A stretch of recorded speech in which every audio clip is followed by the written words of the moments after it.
ஐயா துணை அகில ஜோதி ஆன்மீக சேனல் நேயர்கள் அனைவருக்கும் வணக்கம். சுருதிமேமரின் தவத்தை கலைத்து அவரை தூக்கி கடலிலே எறிந்துவிட்டு சிவபெருமானிடம் வந்து வணங்கி, சுவாமி, எங்களுக்கு வல்லமையான பல வரங்களை தந்துருள வேண்டும் என்று வேண்டி நின்றார்கள் சூரர்கள். நீங்கள் விரும்பிய வரங்களை கேட்பீர்களாக என்று கூறியருளினார் ஈசா. அப்போது அவர்கள், மாயவரே, தேவர்களே, மறையவர்களே, இந்த உலகத்தில் உண்டு பண்ணி வைத்த அஸ்திரம், வாழ் போன்ற எந்த ஒரு ஆயுதத்தாலும் எங்களை யாரும் வெல்லவோ கொல்லவோ முடியாத வரமும், வானம், பூமி, மலைகள் இவற்றில் வாழுகின்ற எவராலும் சிவபெருமானாகிய தங்களால் கூட எங்களை கொல்ல முடியாத கொடிய வரமும், அதுவும் அதிகப்படியான உடல் வலிமையும், தேவர்கள் அனைவரும் எங்களுக்கு ஊழியங்கள் செய்து எங்களை பணிந்து வணங்கி நிற்க வேண்டும்.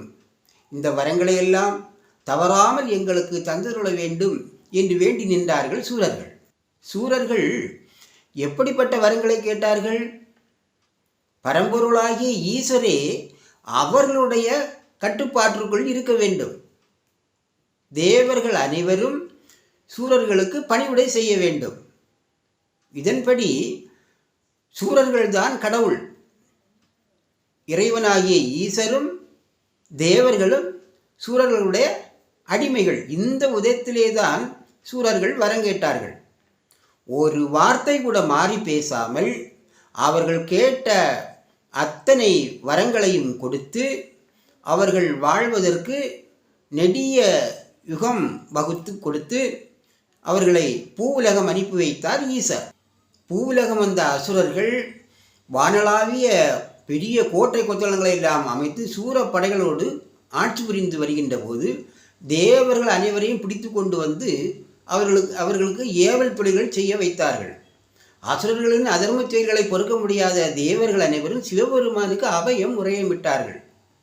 தேவர்களின் அபய குரலை கேட்ட ஈசர் பூவுலகிலும் தேவர்கள் உலகிலும் மலைகளிலும் கூட வாழ்கின்ற எவராலும் எந்த ஒரு ஆயுதத்தாலும் கொல்ல முடியாத வரங்களை எல்லாம் இந்த அசுரர்களுக்கு கொடுத்து விட்டேனே, இனி இவர்களை எப்படி அழிப்பது என்று தன் அருகே இருந்த உமையுடன் கேட்டார் ஈசர்.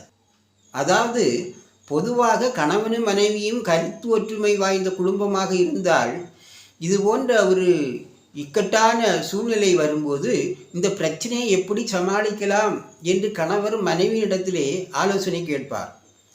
அப்போது மனைவி அதற்கு ஒரு தீர்வு சொல்வாள்.